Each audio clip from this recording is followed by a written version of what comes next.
Hi, Professor Thomas. This is Joshua LeBlanc, and this is my submission for Embedded Controller Programming 2, Experiment 4. In this experiment, you asked us to create a combination lock that interrupts a running motor. So I'll walk you through the hardware first.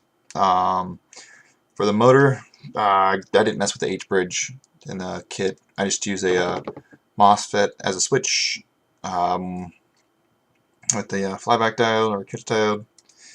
And I just basically modulate the gate of the FET to turn the motor on. And I made my own PWM for it. So in there I actually create like a little 100 hertz 30-second or 30% duty cycle. So he's constantly running at that speed. Then for my lock, I didn't really know how to implement like a lock or have like a lock, so I just used two buttons and kind of use them as like the lock, so to, or the combination. Like you have to have the right combination of buttons pressed for it to work. And they're pull downs. One's going to the first button's going to interrupt 1, and the second button's just randomly going to a PB4. It was just kind of close, so I wired it there. And the way that it essentially works is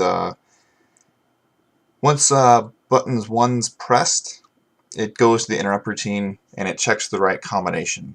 For me, I set the combination to both being pressed. So I'll show you how the guy works.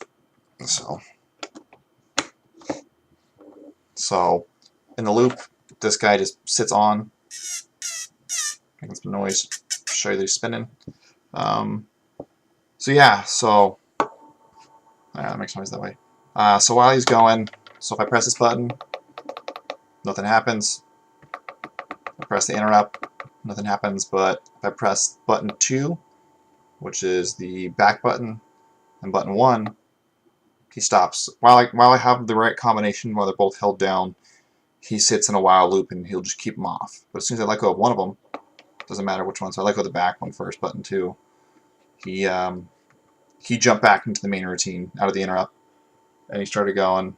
So yeah, if I do the interrupt first, nothing. But then 2 stops, and then the other way. So if I press button 2, then the interrupt, then he stops. And then if I like buttons 2 still pressed, he's still going. Yeah, I wish I would have made you a more complicated lock. It's not going to keep out the most sophisticated criminal.